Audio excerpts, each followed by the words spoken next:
ఎవరో మృదువుగా స్వప్న స్వప్న అని పిలుస్తున్నట్టు అనిపించింది. ఎంతో దూరంలో నిలబడి పిలుస్తున్నట్లుగా వినిపించింది. బద్ధకంగా అన్నదే గాని కళ్ళు తెరవలేదు. స్వప్న మృదువుగా పిలుస్తూ భుజం మీద తట్టాడు. అబ్బా అంది కళ్ళు విప్పకుండానే. తెల్లవారిపోయింది, ఇంకా నిద్రేమిటి? టైం అవుతోంది, మనం కంపెనీకి వెళ్ళి రావాలి. లేచి త్వరగా తయారవు అంటూ తట్టి చెప్పాడు. ఆ మాటలు ఆమె చెవిలో చొరబడగానే, అతని గొంతుక ఆనవాలు పట్టగానే ఒక్కసారిగా ఆమె మత్తు విడిపోయి దిగ్గున లేచి కూర్చుంది. అతని వైపు భయం భయంగా చూసింది. అలాంటి చూపులంటే అతనికి మహా చిరాకు. వేటగాడి వలలో పడిన పక్షి తెల్లవారి వేటగాడిని చూడగానే గజగజలాడినట్టుంది స్వప్న కళ్ళల్లో భయం. తనకెందరో స్త్రీలతో పరిచయం ఉంది. వాళ్ళ ఇష్టాలతోనే తన కోరికలు తీర్చుకున్నాడే గాని ఇష్టం లేని ఏ స్త్రీని బలవంతంగా దగ్గరకు చేర్చుకోలేదు. ఈమె ఈ విషయం గుర్తిస్తే ఎంత బాగుండేది అనుకున్నాడు తనలో తాను. ఏంటి చాలాసేపు పడుకుండిపోయావు? నవ్వుతూ అడిగాడు. ఆమె మాట్లాడకుండానే బాత్రూం వైపు దారి తీసింది. ఈవిడి గారికి మాట్లాడితే ముత్యాలు రాలతాయని భయమా? సమాధానం చెప్పదు మనసులో కోపంగా అనుకున్నాడు. కృష్ణసాగర్ ఆ వేళ ఉదయం త్వరగా లేచి స్నానం చేసి బట్టలు వేసుకుని తయారై ఆమె అప్పటికైనా లేస్తుందేమో అని చూశాడు. ఎంతసేపు అలా కూర్చున్నా ఆమె లేవలేదు. కుర్చీలో తల వెనక్కి వాల్చి అలాగే పడుకునుంది. అతనికి ఇంకా లేపక తప్పలేదు. స్వప్న లేచిన తర్వాత అతను తలుపు తీసుకుని అవతలకు వెళ్ళిపోయాడు. స్వప్న స్నానం చేసి ముస్తాబై కంపెనీకి పట్టుకు వెళ్లవలసిన ముఖ్యమైన కాగితాలు బ్యాగులో సర్దుకుని అతని రాక కోసం ఎదురు చూడసాగింది. కృష్ణసాగర్ స్నేహితుడు ఒకతను వీళ్ళిద్దరినీ ఇంటికి బ్రేక్ఫాస్ట్కి పిలిచాడు. అక్కడికి వెళ్ళి అలా కంపెనీకి వెళ్ళి పనిచూసుకుని ఫ్లైట్లో వైజాగ్ వెళ్ళడానికి నిశ్చయించుకున్నారు. అతను ఆమె సిద్ధంగా ఉందో లేదో అని రూంలోకొచ్చి చూశాడు. స్వప్న ముస్తాబయ్యి అతని రాక కోసం ఎదురు చూస్తున్నట్టుగా కుర్చీలో కూర్చుంది. అతను క్షణంసేపు ముగ్ధుడై ఆ సౌందర్య రాశిని రెప్పవాల్చకుండా చూశాడు. లైట్ గ్రీన్ అమెరికన్ జార్జెట్టు చీర, అదే కలర్ జాకెట్టు, మెడలో ఎర్రపూసల దండ, చేతికి ఎర్రరంగు గాజులు, ఎడం చేతికి వాచి, నుదుట ఎర్రని పెద్ద బొట్టు, చెవుల వరకు సాగిన పెద్ద పెద్ద కళ్లకు కాటుక తీర్చిదిద్దింది. పెదవులకి లైట్గా లిప్స్టిక్ వేసుకుంది. ఉంగరాలు తిరిగిన జుత్తు రింగు రింగులుగా తిరిగి చెంపలను తాకుతూ వింత అందాన్నిచ్చాయి. సౌందర్య దేవతలా మెరిసిపోతోంది స్వప్న. ఆ సౌందర్యాన్ని చూడగానే కృష్ణసాగర్ కళ్ళొక్కసారి జిగేలమన్నాయి. తనకు పరిచయమైన స్త్రీలందరూ ఈమె అందచందాల దగ్గర తీసుకట్టే అనుకున్నాడు. మోహిని ఎంతసేపు హొయలు సొగసు తళుకు బెళుకు చూపించి తనని ఆకట్టుకుంటుంది. అంతేగాని ఆమెలో అందం అనేది లేదేమో. అందం అంటే ఎలా ఉండాలో ఆ రోజు ఆమెను చూస్తూనే అవగాహన అయింది మొట్టమొదటిసారిగా అతనికి. స్వప్న వైపే రెప్పవాల్చకుండా చూడడం గమనించి తీక్షణంగా చూసింది అతని వైపు. కృష్ణసాగర్ చూపులు వెంటనే మరో పక్కకు తిప్పేసుకున్నాడు. ఇద్దరూ మౌనంగా కారు దగ్గరకు వెళ్లారు. దుర్గాప్రసాద్ గారు స్వప్నని కంపెనీ విషయాలన్నీ వివరంగా అడిగి తెలుసుకున్నారు. కంపెనీ విషయాలన్నీ ఆమె వివరంగా ఆయనకి చెప్పింది. ఆ రాత్రి పడుకున్నాక ఆమెకు నిద్రపట్టలేదు. తను అందుకు అంగీకరించలేదని ఈ విధంగా హైదరాబాద్ తీసుకువెళ్ళి అవమానిస్తాడా? సరే చూస్తాను, ఇక లాభం లేదు, ఇతన్ని ఒక ఆట ఆడించాలి, తనంటే ఏంటో అనుకుని మనసులో ఒక నిశ్చయానికి వచ్చింది. మర్నాడు ఉదయం కృష్ణసాగర్ ఎక్కడికో వెళ్ళడానికి ప్రయాణమవుతున్నట్టుగా అద్దం దగ్గర నిలబడి టై కట్టుకుంటున్నాడు. గది గుమ్మం వద్దకొచ్చి నిలబడింది స్వప్న. రాత్రి 10 గంటలయ్యేసరికి ఇంటికొచ్చేయండి, 10 దాటితే గేట్లు మూసేస్తారు అంది అతనితో. కొత్త విషయం ఏదో వింటున్నట్టు చూశాడు. నేను వచ్చేటప్పటికి రాత్రి 12 అవుతుంది నిర్లక్ష్యంగా చెప్పాడు. ఇక నుంచి అలా వీల్లేదని చెబుతున్నాను అంది కాస్త గట్టిగా. నా ఇంట్లో నీ పెత్తనం ఏంటి? ఆ అధికారం ఎవరిచ్చారు? ఆ అధికారం నాకు తాతగారిచ్చారు, నేను తీసుకున్నాను దర్జాగా చెప్పింది స్వప్న. అతని కళ్ళల్లో ఎర్రజీరలు పాకాయి. ఆమె నిర్లక్ష్యంగా తల తిప్పుకుంది. మీరరిస్తే మాత్రం నాకు భయం అన్నట్టు. అతను చూపుడు వేలు పెట్టి చూపిస్తూ, మా చేతి కింద ఉద్యోగం చేస్తున్నామన్న సంగతి మర్చిపోవద్దు, అనవసరంగా నా విషయాలు జోక్యం కలగజేసుకున్నట్టు మాత్రం మర్యాద దక్కదు, జాగ్రత్త అంటూ మరొక మాటకు అవకాశం ఇవ్వకుండా అక్కడి నుండి విసురుగా వెళ్ళిపోయాడు. స్వప్నకి ఒళ్ళు మండిపోయింది. నేలను కాలితో బలంగా తన్నింది. తనని ఎంత మాట అన్నాడు? ఉద్యోగం కోసం వచ్చిన మూలాన కదూ అంత చులకనగా మాట్లాడుతున్నాడు. చెప్తా అనుకుంది పళ్ళు కొరుకుతూ. అంతలో ఫోన్ రింగ్ అయితే వెళ్ళి రిసీవర్ తీసుకుని హలో అంది. కృష్ణసాగర్ గారు ఉన్నారా? అవతలి కంఠం సన్నగా పలికింది. స్వప్న కనుబొమ్మలు ప్రశ్నార్థకంగా ముడుచుకున్నాయి. మీరెవరు? కృష్ణసాగర్ గారు ఉన్నారా అని నేను అడిగాను. మీ పేరు చెబితే వారికి చెబుతాను. మీరెవరు మాట్లాడుతున్నారు? అవతల కంఠం ప్రశ్నించింది. స్వప్నకి ఒళ్ళు మండింది. అసలే కృష్ణసాగర్తో గొడవ పడుందేమో మనసు కొతకొతలాడుతుంటే ఈ ప్రశ్నలొకటి. స్వప్న ఇటు అటు ఒకసారి చూసి క్షణం తటపటాయించి, నేను వారికి కాబోయే భార్యను. ఓ అంది అవతల కంఠం వెటకారంగా. స్వప్నకి ఆ గొంతు వింటూనే చిర్రెత్తుకొచ్చింది. వారిని ఫోన్ దగ్గరకు పిలవమని చెబుతుంటే కోపంగా అంది. పేరు చెప్పమన్నానా? అంతకంటే కోపం గరిచింది స్వప్న. చెప్పనా మా అన్న అన్నట్టు క్షణం ఆగి, మోహిని అని చెప్పండి అంది. మోహిని తనలో తాను అనుకున్నట్టుగాని, వారితో మీకేం పని? అవన్నీ మీకు అనవసరం, వెళ్ళి వారిని పిలుచుకురండి ఆజ్ఞాపిస్తున్నట్టు పలికింది అవతల కంఠం. మోహిని అంటూ పటరాని కోపంతో అరిచింది. నువ్వేంటి, నీ బ్రతికేంటి? నేను ఎవరిననుకుంటున్నావు? నన్ను నువ్వో మహారాణిని ఆజ్ఞాపిస్తావా? జాగ్రత్త, నేను ఇంటికి కాబోయే కోడల్ని. నేను తలుచుకున్నానంటే నిన్ను కాలి కింద వేసి నల్లిని రాసినట్టు రాచి పారేస్తాను. మళ్ళీ ఈ ఇంటికి ఫోన్ చేశావో, వారిని కలుసుకున్నావో నేనంటే ఏంటో తెలుసుకుంటావు. జాగ్రత్త. ఆయన పేరొచ్చరించే యోగ్యత, ఆయన వైపు కన్నెత్తి చూసే అర్హత నీకున్నాయా అసలు? అంత పౌరుషం ఉన్నదానివైతే ఆయన్ని కొంగికి ముడేసుకో, అంతేగాని నన్నంటావేం? కాబోయే భార్యవు నువ్వు. ఆ ఇంట్లో ఉన్నా కూడా ఆయన నా దగ్గరికి పరిగెత్తుకొస్తున్నారు అంటే ఆయనకి నేనంటే ఎంత ప్రాణమో ఆలోచించుకో. షటప్ అంటూ గట్టిగా గద్దించింది. 4 గోడల మధ్య ఉండే నాకు ఒళ్ళొమ్ముకుని బ్రతికే నీలాంటి బజారు స్త్రీతో వాదనేమిటి? నువ్వన్నట్టే ఆయన్ని నా కొంగుకు ముడేసుకుని నా కళ్ళెదుటే కట్టి పడేస్తాను అంటూ టక్కున ఫోన్ పెట్టేసింది. మనసులో కోపం రగిలి సెగలు కాకన ఆరంభించింది. స్వప్న మనసులోనే ఉడికిపోయింది. తనని ఆ మోహిని ఎంత అవమానించింది! ఆ కోపంలో అనుకోకుండా అతనికి కాబోయే భార్యనని చెప్పేసింది. ఇవి అతనికి తెలిస్తే స్వప్నముఖం ఎర్రగా కందిపోయింది. చచ్చా, అలా తొందరపడి చెప్పవలసింది కాదేమో. తనకు కలిగిన ఈ అవమానాన్ని మనసులో దాచుకోలేక వెంటనే లతకు ఫోన్ చేసి ఈ విషయాలన్నీ చెప్పేసింది. తొందరపడకు, ఉపాయం ఆలోచించు, ఆ మోహిని పని పడదాం అని చెప్పింది. లత మాటలతో కాస్త ఊరడిల్లింది. కృష్ణసాగర్ రాత్రి 8 గంటల వరకు పడుకుని నిద్రపోయి తర్వాత నెమ్మదిగా లేచి స్నానం చేసి బట్టలు వేసుకుని డైనింగ్ హాల్లోకి వెళ్లి భోంచేసి వచ్చేసరికి 9 దాటిపోయింది. నౌకర్ని పిలిచి డ్రైవర్ని కారు సిద్ధం చేయమని చెప్పాడు. నౌకరు చేతులు కట్టుకుని నిలబడ్డాడే గాని కదల్లేదు. అతడి వైపు విసుగ్గా కోపంగా చూశాడు కృష్ణసాగర్. చెప్పింది వినపడ్డం లేదా అన్నట్టు. డ్రైవరు వెళ్ళిపోయాడు బాబు. వెళ్ళిపోయాడా? ఎవరినడిగి వెళ్ళిపోయాడు అంటూ కోపంతో ఎగిరిపడ్డాడు. స్వప్నమ్మ గారు డ్రైవర్ని వెళ్ళిపోమ్మని పంపించేశారు బాబు. స్వప్న పంపించేసిందా? ఆశ్చర్యం కోపం ఏకమావుగా అడిగాడు. నౌకరు అవునున్నట్లు తల ఊపాడు. సరే, డ్రైవర్ అక్కర్లేదు, నేను వెళతాను అంటూ గుమ్మం వైపు వెళ్ళబోతుంటే నౌకరు చెప్పాడు. గేటుకి తాళం వేసుంది బాబు. గేటుకి తాళం వేశారా? ఆ తాళం ఎవరు వేశారు? ఇంట్లో మనుషులు బయటకు వెళ్ళనవసరం లేదా? మీకు అసలు బుద్ధుందా అంటూ కోపంతో నౌకర్ల మీద విరుచుకుపడ్డాడు. అవతలకు వెళ్ళి నౌకర్లందరినీ కేకలు వేశాడు. వెంటనే ముందా గేటు తాళం తీయండి, కదలండి అంటూ. నౌకర్లంతా తలలు వంచుకున్నారు.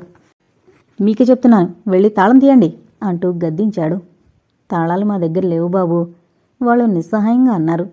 ఎవరి దగ్గరున్నాయి? స్వప్నమ్మ గారి దగ్గరున్నాయి బాబు. ఆ మాటలు వింటూనే విసురుగా 2 మెట్లు చెప్పున ఎక్కుతూ మేడ మీదకు వెళ్ళాడు. స్వప్న!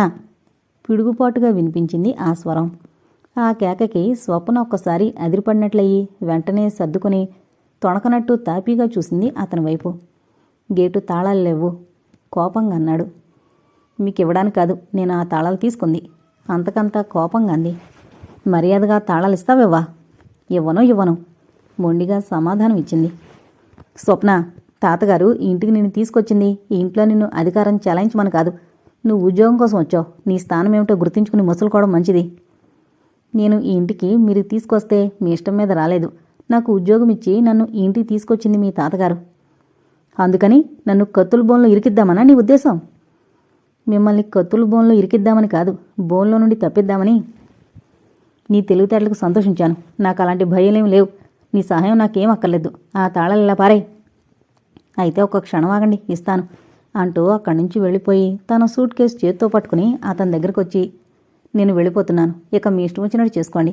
తాతగారు ఉద్యోగం ఇచ్చారని నేను వారి మాట మీదే నడుస్తున్నాను. తప్పైతే క్షమించండి, నాకు మీ ఉద్యోగం అక్కర్లేదు. ఇవిగో తాళాలు అంటూ ఆ తాళాలు అతని కాళ్ళ దగ్గరకు విసిరింది. కోపంతో మండిపోతున్న కృష్ణసాగర్ ఆ మాటలు వింటూనే మంచుముక్కలా మారిపోయాడు. ఆ అమ్మాయి అలా వెళ్ళిపోతే తాతగారికి తెలిస్తే ఇంకేమైనా ఉందా? స్వప్న ఎంత చెబితే అంత. ఆమె తాతగారికి ఏమైనా చెప్తే తాతగారికి కోపం రాదు? స్వప్న ఈ ఇంట్లో అడుగుపెట్టిన దగ్గర నుండి తాతగారి ఆరోగ్యం కుదురుపడ్డమే కాకుండా తన పెళ్లి మాట అసలు ఆయన ఎత్తడం లేదు. అది ఒక విధంగా తనకి మేలే అయింది.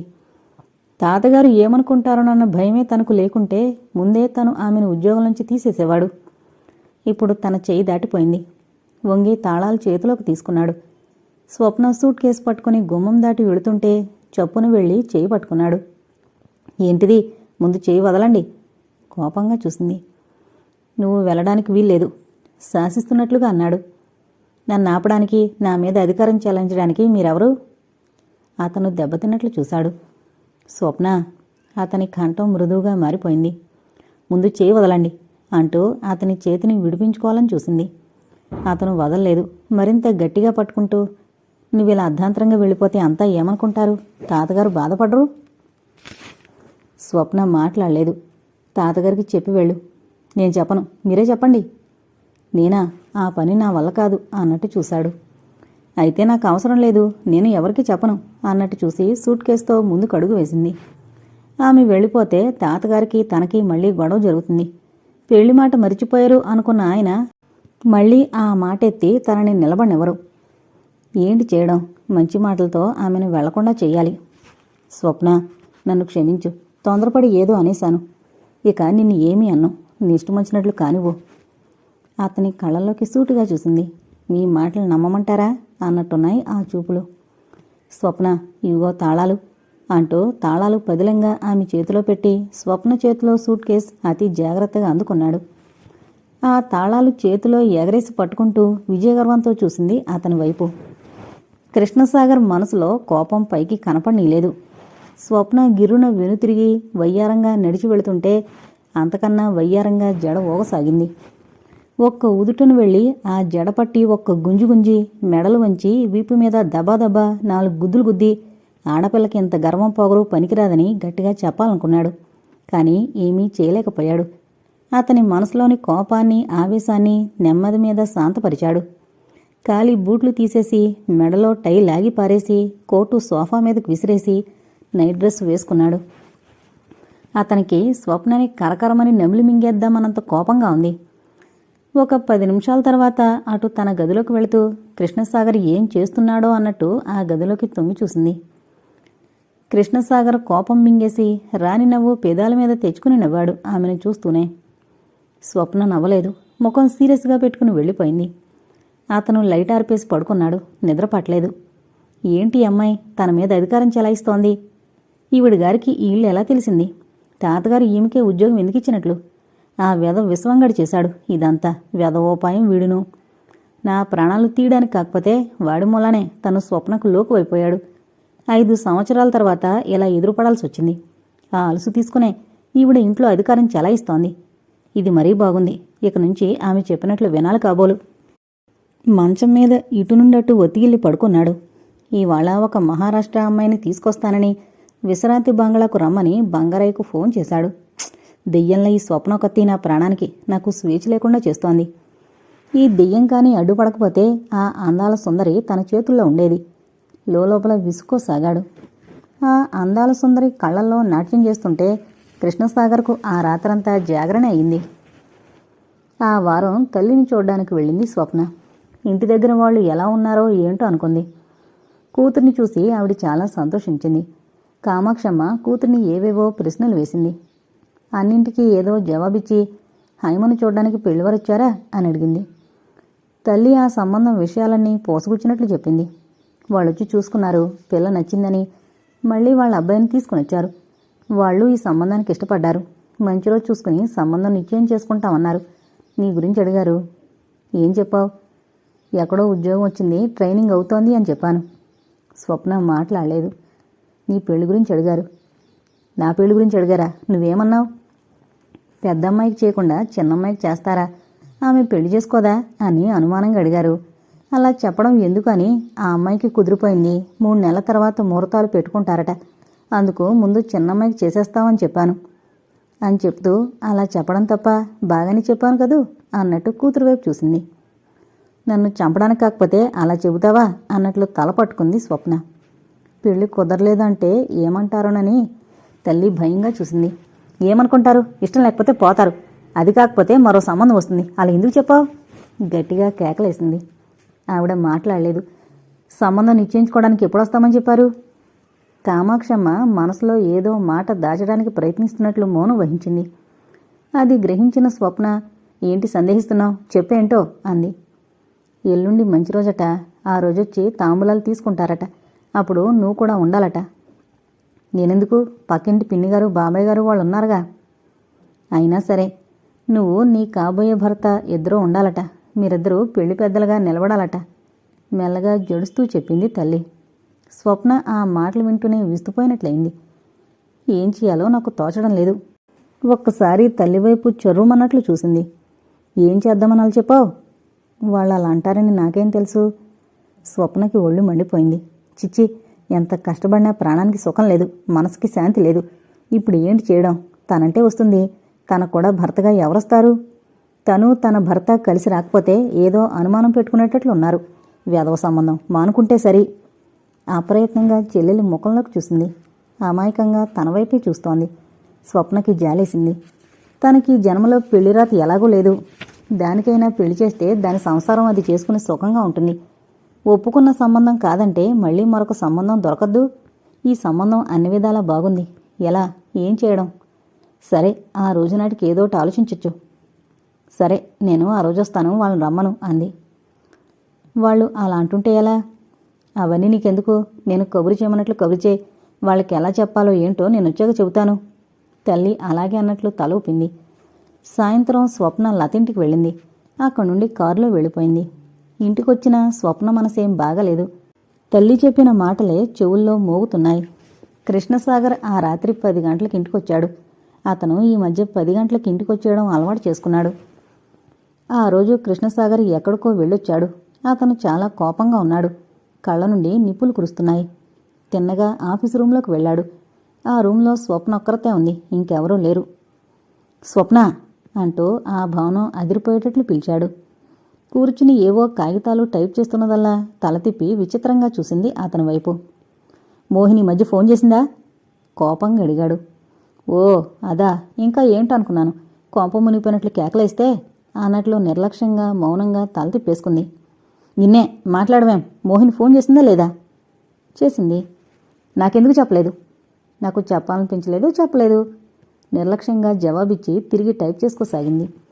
ఆమె నిర్లక్ష్యం చూస్తుంటే అతనికి ఒళ్ళు మండిపోతోంది. ఆమె టైప్ చేస్తుంటే చెయ్యి అడ్డుగా పెట్టి, మోహినిని చాలా మాటలన్నావట. అతను చెయ్యి అడ్డు పెట్టగానే చటుక్కున తన చేతులు వెనక్కి లాక్కుంది. అన్నాను. ఏం చేస్తారు అన్నట్లు చూసింది. ఆమె నిన్నేం చేసింది? మీకన్నీ చెప్పుకుందా? తనన్న మాటలు చెప్పలేదా?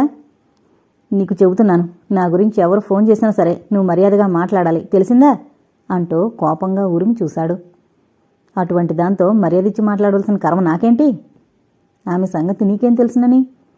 ఒకళ్ళు చెప్పాలా? మీరు ఆ ఇంటికి వెళ్ళొస్తుంటే తెలుస్తోంది ఆవిడగారు ఎలాంటి పతివ్రతో. మాట్లాడలేనట్టు అలా ఉండిపోయాడు క్షణంసేపు.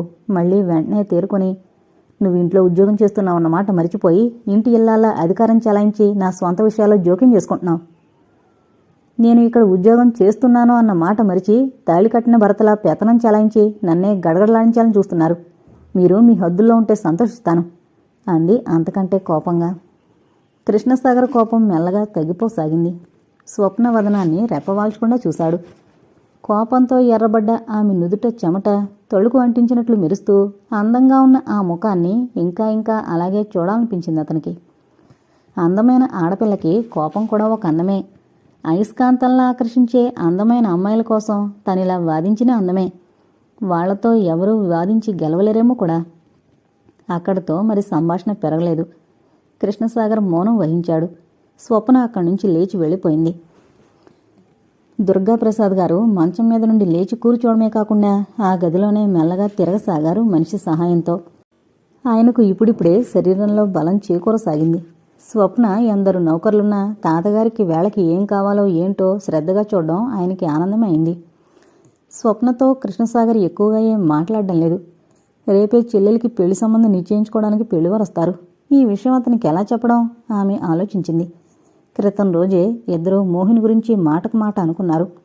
ఇప్పుడు చెప్తే ఏవైనా అనుకుంటాడేమో. ఏంటి చేయడం? కృష్ణసాగర్ మంచం మీద పడుకుని పుస్తకం చదువుకుంటున్నాడు. స్వప్న మెల్లగా అతని గదిలోకి ప్రవేశించింది. ఆమె ఆ గదిలోకి రావడం చూసి చూడనట్టే పుస్తకం చదువుకోసాగాడు. ఆమె సాధారణంగా ఆ గదిలో అడుగు పెట్టదు.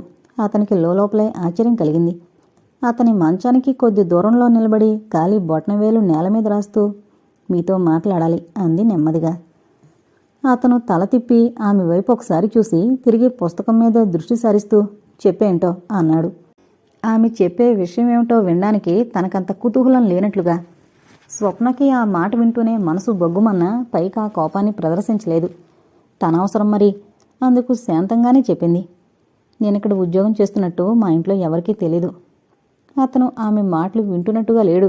ఆ పుస్తకాన్ని శ్రద్ధగా చదువుతున్నట్లుగా ఉంది అతని వాలకం చూస్తుంటే. నాకు పెళ్లి నిశ్చేస్తున్నారట, ఈ ఉద్యోగం మానేసి వచ్చేయమంటున్నారు మెల్లగా చెబుతూ ఓరగా చూసింది అతని వైపు. ఆ మాటలు అతని చెవిలో సునాయాసంగా చొరబడి చటుక్కున లేపి కూర్చోబెట్టాయి. మీ వాళ్ళకు నువ్వు ఏమని సమాధానం చెప్పావు? ఆత్రంగా అడిగాడు. ఇంకా ఏం సమాధానం చెప్పలేదు. అతను తేలిగ్గా శ్వాస తీసుకున్నాడు. అయితే నువ్వు వెళ్ళిపోతావా? మనసులో ఆనందాన్ని పైకి కనిపించనీలేదు. నాకు ఆ సంబంధం చేసుకోవడం ఇష్టం లేదు, చేసుకోను అని చెప్పేస్తే మా చెల్లెలి పెళ్ళి ఆగిపోతుంది. అయితే ఏం చేద్దామనుకుంటున్నావు అన్నట్లు చూశాడు.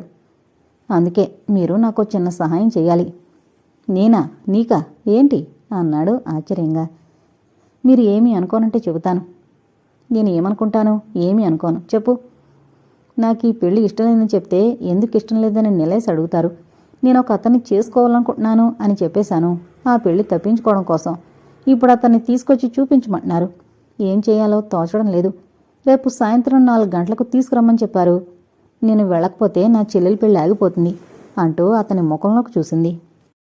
కృష్ణసాగర్కి ఆ మాటలు వింటూనే ముఖంలో గబగబా రంగులు మారాయి. ఆమెకు తాను కాబోయే భర్తగా నటించాలా? కోపంతో ముఖం ఎరుపు రంగుకు మారింది. కాదంటే ఆమె వెళ్ళిపోతుంది. తాతగారికి తనకి మళ్లీ మామూలుగానే గొడవలు మొదలవుతాయి. అతని ముఖం తెల్లగా పాలిపోయింది. ఈ సంగతి ఎవరికైనా తెలిస్తే నలుగురిలో తను చులకనైపోతాడు. ముఖం నల్లగా మాడిపోయినట్లయింది. అతని కళ్ళకి స్వప్న పెద్ద దెయ్యంలా కనిపించసాగింది. తన సౌఖ్యము, శాంతిని, సంతోషాన్ని నామ రూపాలు లేకుండా చేసే ఈ రాక్షసి తనని అనుక్షణం ఇబ్బంది పెడుతోంది. తాతగారు ఈమెకేదో దయతెలిచి ఉద్యోగం ఇస్తే అడుగడుగునా తనని బెదిరిస్తూ తన మనసుకి శాంతి లేకుండా చేస్తోంది. మీకు సహాయం చేయాలనిపిస్తే చేయండి, దీనిలో బలవంతమేం లేదు అంది మెల్లగా. కృష్ణసాగర్ పైకి తేలిగ్గా నవ్వేస్తూ, దీనికి పెద్ద ఆలోచన అనవసరం, నువ్వు కోరినట్లుగా నేను వస్తాను, రేపు మీ ఇంటికి వెళదాం అన్నాడు. స్వప్న సంతృప్తిగా నిట్టూర్చింది. మర్నాడు పనుందంటూ కృష్ణసాగర్ ఎక్కడికో వెళుతుంటే, సాయంత్రం 4 గంటలకు వచ్చేస్తారు కదూ అని మరీ మరీ అడిగింది. ఆమె అవసరం, అందుకే ఇష్టం లేకపోయినా మాట్లాడింది. అంతసేపు ఎందుకు? మధ్యాహ్నం 12 గంటల అయ్యేసరికి వచ్చాను. నిజంగా వచ్చేస్తారు కదూ, ఇద్దరం మా ఇంటికి వెళ్ళాలి, గుర్తుందా అతన్ని మరీ మరీ అడిగింది.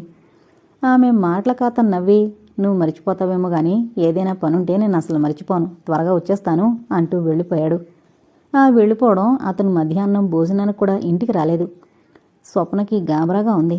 అతను టైంకి వస్తాడా రాడా? తన కూడా రాకుండా తప్పించుకోవడానికి అలా చేయలేదు కదూ. 1 గంట దాటిపోతోంది. అతని జాడలేదు. స్వప్నకి మనసులో లేకుండా పోయింది. అతని మాటలన్నీ తాగుబోతు మాటలు, ఎన్ని చెప్పినా నమ్మకూడదు. ఇష్టం లేకపోతే ఆ మాట చెప్పచ్చుగా.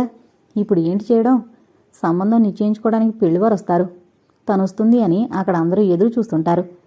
అతను రానని చెప్పేస్తే తను ఏదో ఏడుపు ఏడ్చేది. ఆలోచించుకోవడానికి కూడా టైం లేదు. టైము 2:30 దాటి 3 కావస్తోంది. అతను రాలేదు. మతిపోయినట్టు ఇటు అటు పచార్లు చేయసాగింది. లత సలహా అడుగుదామని ఫోన్ చేసి విషయమంతా చెప్పింది. ఆ మహారాజు ఎక్కడుంటాడని కబురు చేస్తాను అంది స్వప్న చిరాగ్గా.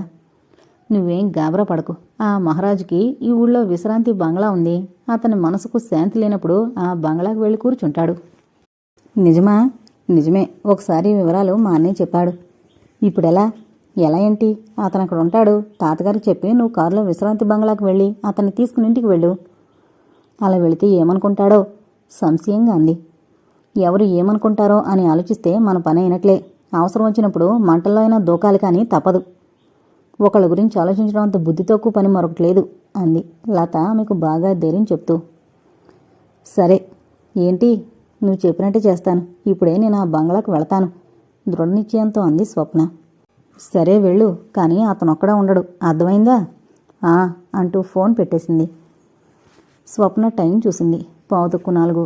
10 నిమిషాల్లో గబగబా తయారై నౌకర్ని పిలిచి డ్రైవర్ని కారు సిద్ధం చేయమని చెప్పి తాతగారి గదిలోకి వెళ్ళి స్నేహితురాలు ఫోన్ చేసింది అర్జెంటుగా రమ్మని. మళ్ళీ 6 గంటలకు వచ్చేస్తాను అని చెప్పి హడావిడిగా వచ్చి కారులో కూర్చుంది. ఎక్కడికి పోనివ్వమంటారు అన్నట్టు డ్రైవర్ ఆమె వైపు చూశాడు. చిన్నబాబు గారి విశ్రాంతి బంగ్లాకు పోని. డ్రైవర్ ఒక్కసారి కళ్ళు తేలేసినట్టు చూశాడు. ఏంటి ఆలోచిస్తున్నావు? వేగంగా పోని. చిన్నబాబు గారు ఏమైనా అంటారేమో. అతడి కంఠంలో భయం తొంగి చూసింది. నిన్నేమనరు, నేనున్నానుగా, కారు త్వరగా పోని అంటూ ఆజ్ఞాపిస్తున్నట్టుగా అందామె. కారు బయలుదేరింది. ఆమె మస్తిష్కంలో రకరకాల ఆలోచనలు, అనుమానాలు బయలుదేరాయి. తనక్కడికి వెళితే ఏమంటాడు? మొదట ఆశ్చర్యపోతాడు, తర్వాత కోపగించుకుంటాడు. ఇవి ఆమె ఊహలు. కారు విశ్రాంతి బంగ్లా గేట్ లోపల ప్రవేశించింది. అతని కారు అక్కడే ఉంది. కారు దిగి మెల్లగా లోపలికి వెళ్ళింది. ఆ బంగ్లా తలుపు తీసుకుని లోపలికి వెళుతుంటే ఎదురుగా గోడంతా చూసుకునే అద్దాలు అమర్చబడున్నాయి. ఎదురుగా మరో తలుపు తీసుకుని మరో అమ్మాయి ఇటు వస్తున్నట్టుగా అనిపించి స్వప్న గతుక్కుమన్నట్టు చూసింది. అవన్నీ అద్దాలని, అద్దంలో తన ప్రతిరూపమే కనిపిస్తోందని గ్రహించుకున్న ఆమె పెదవుల మీద దరహాసం లాసించేసింది. తిన్నగా మేడ మీదకు దారి తీసింది. ఆ బంగ్లాలో అంతా ఖరీదైన సామాన్లు పొందికగా అమర్చబడున్నాయి. బంగ్లా అంతా పరిశుభ్రంగా, నీటుగా, అందంగా ఉంది. మేడ మీద 2 గదులున్నాయి. ఒక గది తలుపు తెరిచే ఉంది. మరో గది తలుపు మూసుంది. తలుపు మెల్లగా తోసింది. మంచం మీద ఓ స్త్రీ పడుకునుంది. ఒంటి మీద చీర అస్తవ్యస్తంగా ఉంది. స్వప్నకి జుగుప్స కలిగి చేదరించుకున్నట్టుగా చూసింది. సోఫాలో అతని కోటు పడుంది. కృష్ణసాగర్ కోసం ఆమె కళ్ళు వెతికాయి. తలుపు తీసుకుని ఎవరో లోపలికొచ్చిన అలికిడవడంతో టై విప్పుకుంటున్నవాడల్లా తల తిప్పి గుమ్మం వైపు చూశాడు. 2 కళ్ళు క్షణసేపు కలుసుకున్నాయి. ఒకరి కళ్ళల్లో ఆశ్చర్యం, మరొకరి కళ్ళల్లో జుగుప్స కొట్టొచ్చినట్లు కనిపించసాగింది. ఆ గదిలోకి 3వ మనిషి రావడంతో మంచం మీద పడుకున్న స్త్రీ చటుకున్న సిగ్గుతో ముడుచుకుపోయి ఊడిపోతున్న చీరను చేత్తో పట్టుకుని అవతలకు పారిపోయింది.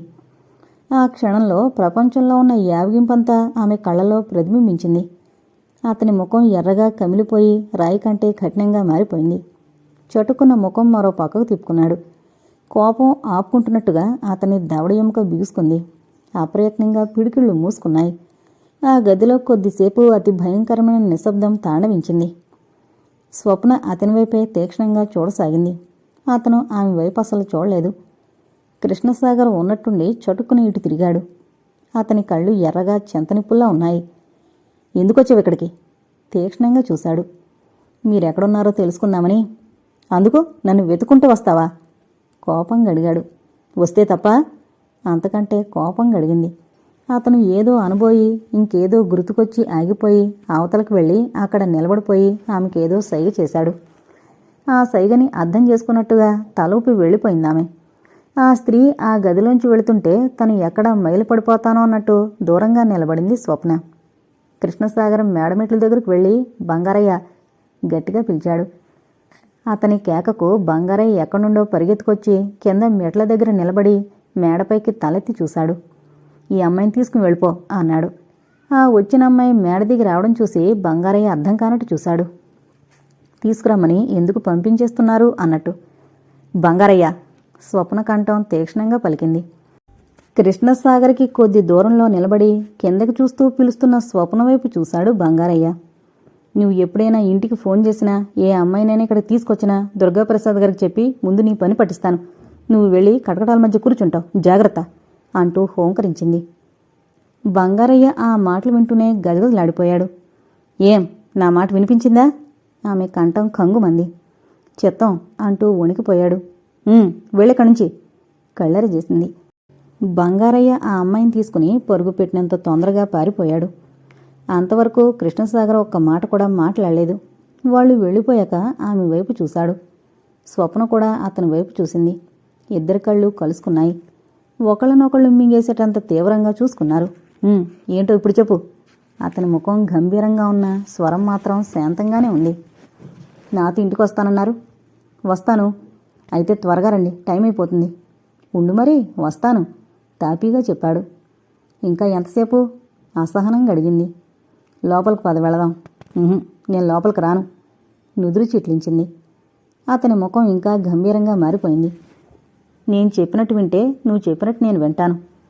ఏమిటి వింటాం? మీరు త్వరగా రండి, ఇంటి దగ్గర చూస్తుంటారు, నేనింకా రాలేదని చిరాగ్గా మొహం పెట్టింది. అతను ఆమెను సమీపించి భుజాల చుట్టూ ఎడం చేయి వేసి మోకాళ్ళ కింద మరో చేయి వేసి స్వప్నను చెంటిపిల్లనెత్తినట్లు ఆవలేలగా పైకెత్తి పట్టుకున్నాడు. దగ్గరకొచ్చి ఏదో నచ్చ చెబుతాడు అనుకున్న ఆమెకు ఊహించని విధంగా తననొక్కసారి పైకెత్తడంతో కెవ్వుమంటూ పడిపోతానేమో అన్న భయంతో చటుక్కున అతని మెడ పట్టుకుంది. ఆమె అరుపుని అతను లెక్క చేయలేదు. చిన్న కుక్కపిల్లనో పిల్లిపిల్లనో ఎత్తి పట్టుకున్నట్టు సునాయాసంగా తీసుకెళ్లి గదిలో మంచం మీద పడేసి వెళ్లి తలుపులు మూసేశాడు. ఒక్క క్షణం తల దిమ్మెత్తిపోతున్నట్టు స్వప్న కళ్ళు వెడల్పు చేసుకుని అతని చర్యల్ని గమనిస్తున్నదానిలా చూడసాగింది. తలుపులు మూసిన అతను షర్టు బనియన్ తీసేసి ఆమె దగ్గరకు సమీపించాడు. స్వప్నకు ఆ క్షణంలో గుండెలు దడదళ్లాడాయి. అతని కళ్ళు ఎర్రగా ఉన్నాయి. కళ్లల్లో కోరికలు ప్రతిబింబించసాగాయి. గంభీరంగా ఎత్తుగా ఉన్న అతను బాగా వెడల్పుగా ఉన్న ఛాతీ, కండలు తిరిగిన శరీరం బంగారు ఛాయలో పచ్చగా మెరిసిపోతోంది. ఆకలిగా ఉన్న సింహంలా మంచాన్ని సమీపిస్తుంటే అతని వైపు రెప్పవాల్చకుండా చూస్తూ భయంగా మెల్లగా మంచం దిగసాగింది. అతను ఏ క్షణాన తనని బంధించేస్తాడో అన్న భయంతో గడగడలాడుతూ. అతని బలిష్టమైన చెయ్యి ఆమె భుజాలపై పడి స్వప్నని కదలకుండా చేసింది. ఏంటిది అన్నట్టు కోపంగా చూసింది. అర్థం కాలేదా అంటూ నవ్వాడు. ఆ అమ్మాయి వెళ్ళిపోయింది. నాకు ఈ క్షణంలో ఎవరో ఒక స్త్రీ కావాలి. స్వప్న బెదిరిన లేళ్లా చూసింది. శక్తి అంతా కూడదీసుకుని అతని చేతుల్ని విసురుగా నెట్టేబోయింది. బలిష్టమైన అతని చేతులు ఆమె భుజాల మీద నుండి కాస్త కూడా పక్కకు జరగలేదు. ఆమె భుజాల మీద ఆ చేతులు మరింత గట్టిగా బిగుసుకున్నాయి.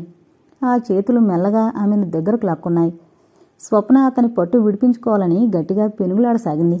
వదలండి, ఏంటిది అంటున్న ఆమెకు దుఃఖంతో మాటలు రావడం లేదు. ఇక్కడికి రావడం పులి నోట్లో తలదురిచినట్టయింది తన పని అనుకుని గజగజలాడింది. కోమలమైన ఆమె యవ్వన శరీరాన్ని గుండెలకు హత్తుకోగానే అతని నరాల్లో విద్యుత్ ప్రవహించినట్టయింది. ఆ ఉక్కు కౌగిలిలో బందీ అయిపోయిన స్వప్నకి దుఃఖం పొంగొచ్చింది. ఆమె గింజుకుని తప్పించుకోవడానికి చూస్తుంటే ఆమెకు అవకాశం ఇవ్వకుండా మరింత దగ్గరగా హత్తుకున్నాడు. ఎలా తప్పించుకోవాలా అని చూస్తున్న స్వప్న వెనక ముందు ఆలోచించకుండా అతని భుజాన్ని పండ్లతో కండుడొచ్చినంత గట్టిగా కరిచింది. అతను బాధతో అబ్బా అంటూ ఆమెను వదిలి భుజం పట్టుకున్నాడు. స్వప్న పళ్లగాట్లు లోతుగా గుచ్చుకుని ఆ గుంటల దగ్గర రక్తం చిమ్మినట్టు ఎర్రబడింది. ఆ గాయం చూసుకుని అప్రయత్నంగా తలెత్తి ఆమె వైపు చూశాడు. అతన్ని తప్పించుకుని దూరంగా నిలబడ్డ ఆమె కూడా అలాగే చూసింది. క్షణంసేపు ఇద్దరి కళ్ళు కలుసుకున్నాయి. ఆమె కళ్ళు భయంతో రెపరెపలాడాయి. అతని చూపులు మామూలుగా ఉన్నాయి. ఆ కళ్ళల్లో కోపంగాని కోరికలుగాని లేవు. ఉన్నట్లుండి స్వప్న చేతుల్లో ముఖం దాచుకుని వెక్కి వెక్కి ఏడవసాగింది. కృష్ణసాగర్ మౌనంగా అలాగే కొద్ది క్షణాలు నిలబడిపోయాడు. నిశ్శబ్దాన్ని చీల్చుకునొస్తున్న ఆమె ఏడుపు వింటూనే అతని మనసు కొద్దిగా మెత్తబడింది. స్వప్న అతని కంఠం మృదువుగా మారిపోయింది. ఆమె పలకలేదు, తలెత్తి చూడలేదు. చేతుల్లో ముఖం దాచుకుని అలాగే ఉండిపోయింది. స్వప్న దగ్గరగా వెళ్ళి భుజం మీద చేయి వేశాడు. ఆమె ఒక్కసారిగా ఉలిక్కిపడినట్లు తలెత్తి చూస్తూ ఆ చేతిని విసురుగా తోసేసింది కోపంగా. అప్రయత్నంగా అతని పెదవుల మీద చిన్న చిరునవ్వు నాట్యం చేసింది. ఈ ఆడవాళ్ళు నిజంగా చాలా చిత్రమైన వాళ్ళు. మగవాళ్ల మనసుల్లో లేని ఉద్దేశాలు పుట్టించి వాళ్ల మనసులు అల్లకల్లోలం చేసి కోరికల అలల్ని రేపుతారు. మగవాడు ఆ కోరికలకు దాసుడే దగ్గరకొస్తే బేరం అంటారు. ఇప్పుడు ఏమైందని తన భుజాన్ని కండుడిచ్చినట్లు కరిచేసి తనకెంతో జడిసిపోయినట్లు ఏడుస్తోంది. ఆమె విదిలించుకుంటున్నా వదలక దగ్గరగా తీసుకుని కర్చీఫ్తో కళ్ళొత్తి ఆమె ముంగుర్లు సవరించి, స్వప్న వెళ్ళి మొహం కడుక్కో, మీ ఇంటికి వెళదాం అన్నాడు మెల్లగా. ఆమె మాట్లాడలేదు. స్వప్న వెళ్ళు, టైం అవుతోంది. పోనీ ఈ వాళ్ళంతా ఇక్కడే ఉందామా? కృష్ణసాగర్ మాటలకు త్రుళ్ళిపడినట్లుగా తలెత్తి చూసింది. అతను నవ్వుతూ చూశాడు. రోషంగా ముఖం తిప్పేసుకుంది. వెళ్ళు మరి, మొహం కడుక్కుని తయారవు అంటూ ఆమెను బాత్రూం వైపు తోశాడు. స్వప్న మారు మాట్లాడకుండా మౌనంగా బాత్రూంలోకి దారి తీసింది. 10 నిమిషాల్లో తయారయ్యి కృష్ణసాగర్ వెంట నడిచింది. ఇద్దరూ కారు దగ్గరకు వెళ్లారు.